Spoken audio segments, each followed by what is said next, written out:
Hey, Amani, you're on mute.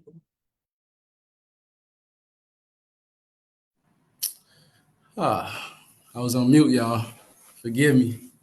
Let's do this again. Welcome back to another Hub 101.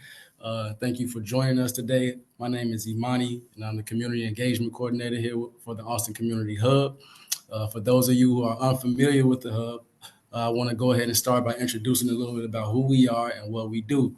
The Austin Community Hub was designed to be a dedicated space where we can engage with the members of our community. So we're here to serve as a connection between Austin residents and all the services that are offered by ACT's network of partner organizations such as childcare, job training, youth programs, legal assistance, and much more. Each of our Hub 101s gives you all an opportunity to get to know our different partners and get live answers to your questions. So with no further ado, today we are joined by Alyssa Sherman from the Community Relations Coordinator with the Austin Food Co-op, and she's here to talk to us about all the great work that they do. Uh, We'll end with the Q&A session after the presentation, so feel free to drop any questions you have in the Q&A box on Zoom or drop them in the chat if you're watching from Facebook Live. Uh, Thanks again for being here, and everybody go ahead and put your hands together for Alyssa, and the floor is yours. Thank you, Imani. Good afternoon, everybody. I'm Alyssa. I'm the Community Relations Coordinator for the Austin Community Food Co-op. Thank you for being here and investing your time in our neighborhood's future. Today, I'll show you how we can create a community that can produce its own food stability, not by waiting for others, but by working together and owning our own future. Let's get grounded in the facts first. Austin has over 95,000 residents and only 2 full-service grocery stores. Our community spends about an estimate of $159 million a year on groceries and eating out, and most of that money leaves Austin. Outside residents spend about $14 million annually in our beer and liquor stores. So why aren't those dollars working for us? And that's not a coincidence. It's a system of disinvestment that produces poor access to healthy food, worsened health conditions, and loss of local wealth. We all know the everyday losses: time, money, and dignity. Imagine if even just a quarter of that money stayed here in Austin. We could fund jobs, youth programs, and keep food affordable. That's not charity, it's an economic strategy. Now, the solution. The Austin Community Food Co-op will be Chicago's first West Side Black-led member-owned grocery store. Our mission is to empower and uplift Austin through a member-owned grocery store and food literacy education. Our vision is to strengthen the health, wellness, and the local economy through cooperatives. This grocery store is about fresh, local food access, community control of resources, keeping wealth circulating in the neighborhood, and building a full system that puts people first. Down to my core values, sorry. We know the challenges: lack of healthy food, jobs, leaving the neighborhood, our dollars flowing out of Austin. Our solution isn't just a building, it's a vision built on shared values. These values are how we'll make sure this co-op reflects us. Healthy, healthy lifestyle. We prioritize the health of our minds, bodies, and souls. Economic and democratic education. We create opportunities. We create opportunity for community and self-determination through collective ownership, jobs, job training, and even food literacy. Collaboration. We want to create common goals and work together to achieve them. Equity. We identify and remove barriers that prevent individuals or groups from fully participating in co-ops. Black leadership, number one. We affirm and develop the power and wisdom of Black leaders from our community.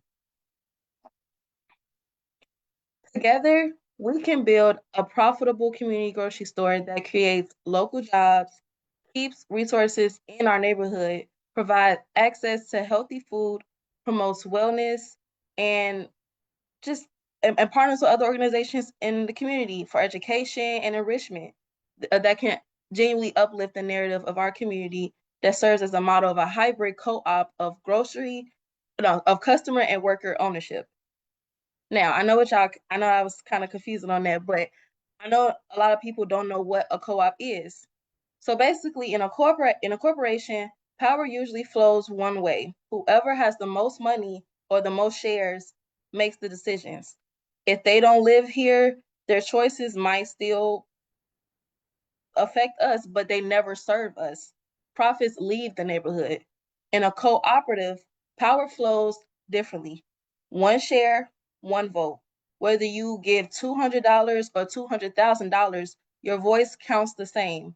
Decisions are made democratically by the people who actually use the store, and profits stay here because they're reinvested into community or shared amongst owners. That's not abstract. Owners choose, owners vote, owners benefit. Cooperatives are genuinely a part of our history. Um, Leaders like W.E. Du Bois, Ella Baker, Fannie Lou Hamer used cooperative economics to protect and uplift Black communities. They understood mutual aid in which they pooled resources to solve personal, family, social, political, and economic challenges out of necessity. Ella Baker, she co-founded the Young Negro Cooperative League, in which they added to Black communities to achieve economic independence by creating their own businesses. Fannie Lou Hamer, she founded the Freedom Farm Cooperative, in which it aimed to uplift Black families through food provision such as vegetable gardens, pig raising, and through community support such as housing development and education. W.E. Du Bois founded the Negro Cooperative Guild, in which it provided education on cooperative economics and motivated Black leaders to start their own mutual organizations in their communities. We have to pick up where our leaders left off and reclaiming our roots. By continuing the education and taking ownership of our own community, we can actually create a diffusion of cooperatives that will create a community that fully sustains itself. This cooperative isn't a new gentrification tactic. It's a modern continuation of survival strategies that became institutions. That's why it's so important for you to join the movement today and become an owner of the Austin Community Food Co-op. Now, I know, no, sorry. Now, we're not asking you to donate money to our cause or some outside organization that feels they know what this community needs, but rather we are people who were born and raised and people that have witnessed the lack of investment in food access, health and wellness, as well as our local economy in our area. Now, I know many of us are wondering, what exactly do I get by becoming an owner? Well, first and most importantly, you get a voice in your community. One share, one vote, in which you're able to practice at our annual owner-only meetings, in which we decide on things like how we shape the shelves, where the store will be located, what food goes on the shelves. Really sourcing food that reflects our culture and needs. For example, this year, hopefully on November 15th, we are actually holding our first annual meeting, in which owners will get a chance to vote on the first board, and as well as where the store will be located. We are at a turning point. Ownership isn't a donation, it's a commitment to shared growth. If you believe Austin should control its own food system, join the movement today and please become an owner.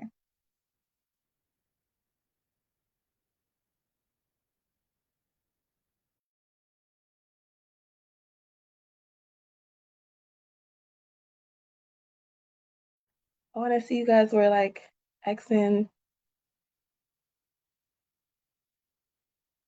Yeah, we'll go ahead and get to the Q&A in just a moment. I need to see all those. A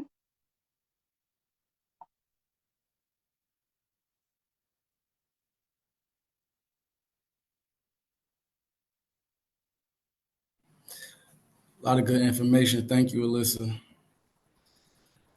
We'll go ahead and dive into the Q&A. The first question is, for those who are new to a co-op, what is a food co-op and how does it differ from the traditional grocery store model? And I know you just answered that, but if you don't mind just going, just touching on that again.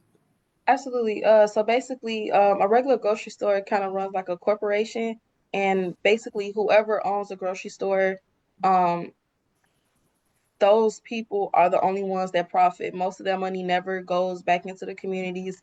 Um, and most of the stores that we have in Austin are owned by people that are not from here, and most of that money leaves.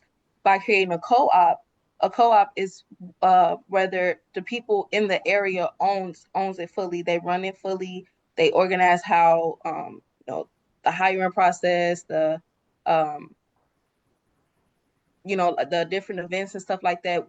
Once again, where the store will be located, and stuff like that. So basically, it's more member owned. The people that is in the area, the people that shops it, are the ones that's benefiting from it instead of constantly people coming and taking out of the community.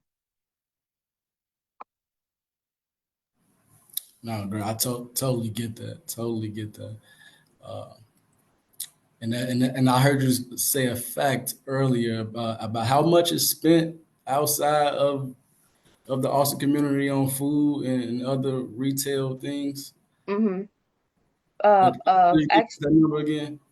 $159 million a year is spent by us people in Austin area, on grocery stores that are that aren't in the area. So it's like most of that money is not, all that money is spent outside. It's never generated back to us. You know what I mean? Yeah, that's scary when you think about that. Yeah. Yeah. Okay. All right. We can go to the next question. Let's say what are the say I become a member today? Like what responsibilities come with that with being a member? Like what should I expect from that? Yes. One, you can expect a tote bag where you would get like a t-shirt, you would have a water bottle, notebook, pen and paper, and stuff like that. It's like a little cute gift set that we give to you guys as a thank you. And then you also get owner perks in which you get discounts in from items in the store. You also get a chance to use your one vote in our annual meetings, and then your one share in which you can collect dividends once the store starts making profit. And also, you get a chance to come to exclusive events that we have at the store, such as giveaways or just community engagement events, trying to really, connect them more with the community. So, because it's more than just a grocery store. It's kind of like a genuine movement of trying to create a community that's fully sustains itself, starting with something that, Austin has been struggling with for years, and that's food disparity. Hmm. So, So yeah. and becoming the owner, would that require you to work those events, or is it do you support? Not necessarily work, mainly volunteer Mhm. for those events, and also just connecting us back with other people that you may know. Like a lot of owners we have so far are people that are very involved in the community, and us connecting more with them and learning their resources our co-op can, help them sustain their, groups and stuff like that. So it creates like a communal aspect, if that makes sense. Hmm. No, I totally get that. Uh, okay, I'm gonna play devil's advocate for a second. Okay, okay. Just say I'm not a member. I'm not an owner of the co-op.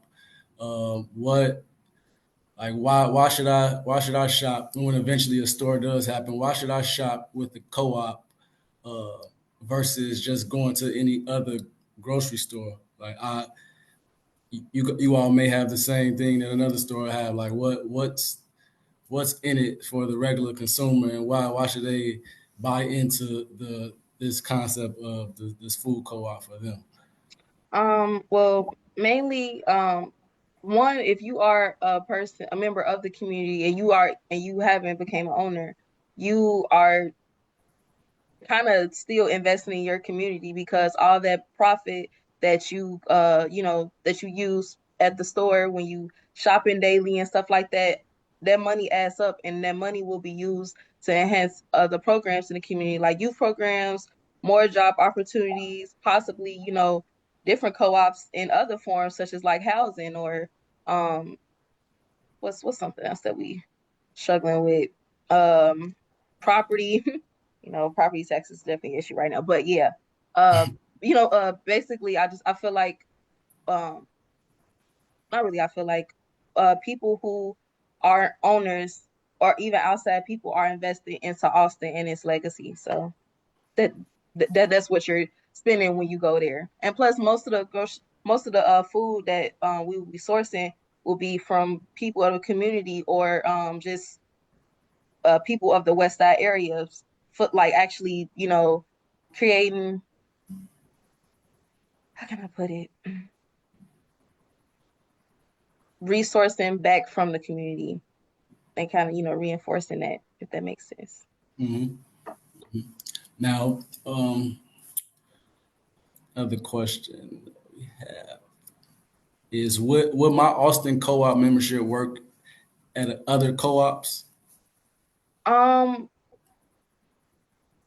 the Austin Community Food Co-op, as far as that, I'm not sure exactly what other co-op, because, like, once again, this will be the West Side's first grocery co-op as far as like the Austin area.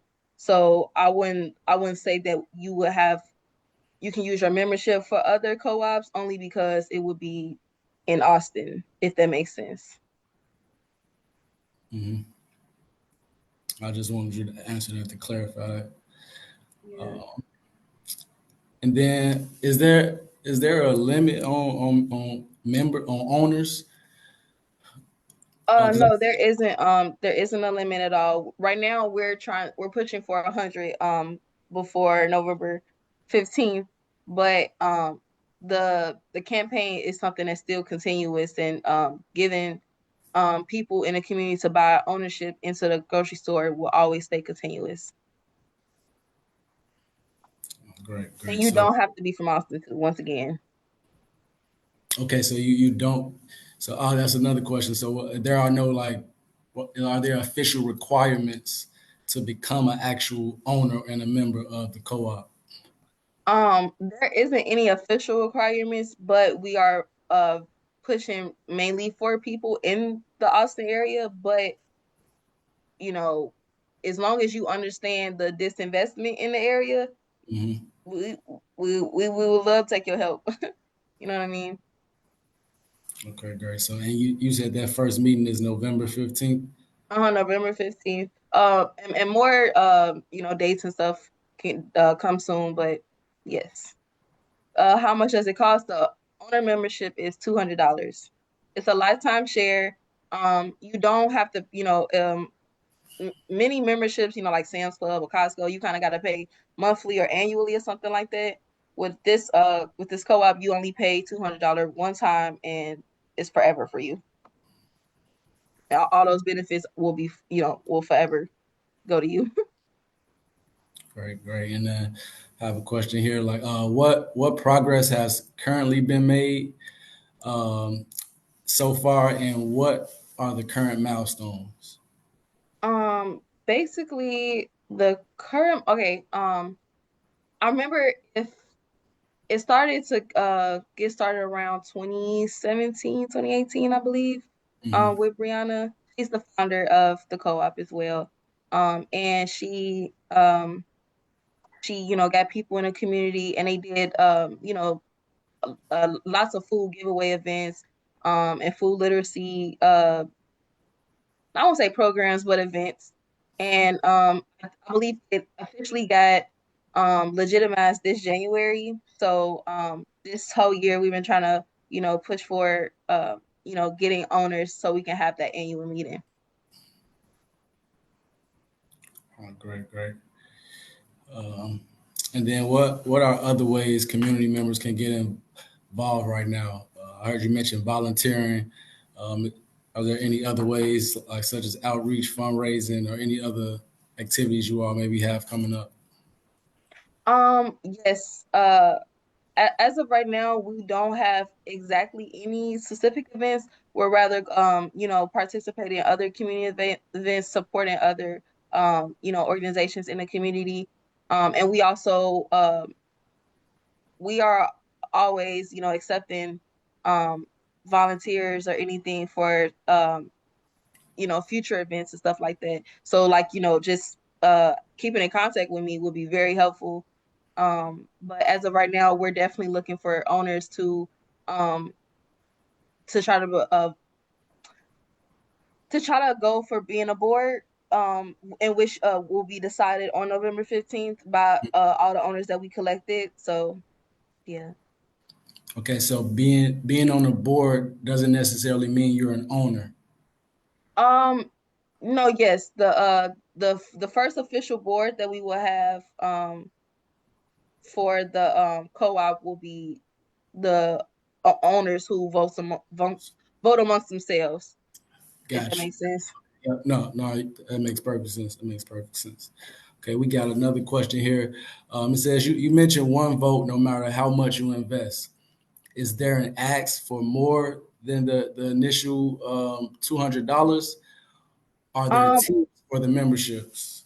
well, for a membership, it's only $200. But if you want to donate more money into the co-op, and you see see something that you would like to bring more to the co-op, we are more than accepting, that. But to keep it, the equity aspect, the core value, we want to make sure that each membership share is one vote, one share. And Mhm. that's what your $200, and it's per household. That's per household. Okay. Yes, per household. So if you have like let's say the husband and wife and the daughter, the husband if the husband get ownership, the wife technically gets the benefits of that ownership. Mhm. Everybody in that household gets the benefits of that ownership when one person in the household buys. Okay, yep. So everybody can get their $200, and each person in that same house get a vote. Is that one vote counts for that person who got that share? Yep, Gotcha. exactly. Gotcha. That makes So if sense. y'all want to have y'all own in-house vote before you come to the annual meeting, then that's good. So yeah, you hear this? Everybody, y'all got to sort it out at home first. Bro. Okay, okay. And I think that was the last question. For anybody who may have questions after this and see this after this presentation, please don't hesitate. Feel free to reach out to Alyssa, reach out to the hub. We will definitely get you Absolutely. in contact with Alyssa. Do you guys have any up and coming info sessions coming up before that Uh, meeting? yes. Actually, this starting this Thursday from 4 to 5 at the Austin Branch Library on Central. Is that Central? Yeah, on Mhm. Central. And Race, I Grace. believe. Yeah, Central and Race. I will be hosting an info session in a meeting room from 4 to 5, and that will continue every Thursday this month from 4 to 5. The last two Thursdays, which I believe are, so sorry.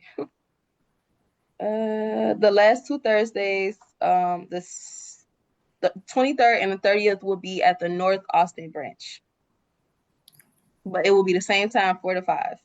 The North Austin branch. Where's the North Austin branch located? Um, I believe it's on North Avenue, but let me Yeah, get the exact address. that's right off of North Avenue and Central. Okay, okay. Okay, great. And you said that's the last. Oh wait, don't forget Harvest Fest, Oh, Trunk or yes. Treat, October 11th, 600 block of Laurel. You know it's always a treat. It's always big surprises. Yes, we'll be there Please too. come out and support. Uh, any vendors interested in setting up their trunk, and we'll have the street shut down. Uh, Lots of fun, lots of games for the kids. You're interested in coming and setting up your trunk and decorating it for everyone and giving out candy or playing a game or activity with the youth, please don't hesitate to reach out, fill out this form. Also, don't forget to subscribe to our newsletter. They come out the second Saturday of each month. So be looking forward to that one coming out this weekend. And again, thank you everyone for tuning in. Alyssa, thank you again. I can't thank you enough. Please, everyone, go ahead and sign up for the food co-op, become a member. I know I can't say that I'm a owner of a future grocery store, so it's definitely something that I want to partake in as an Austin community resident. So please get in tune. Like we mentioned earlier, the hub is here to connect you to resources. So even if you come across a resource that isn't the right fit for you, it is our job to get you the help that you're looking for. So please reach out and we'll be following up with you if you request any additional hub services. You can go ahead again and register for the Harvest Fair in our newsletter, and see you next time. Adios. Bye, guys. Bye, everybody.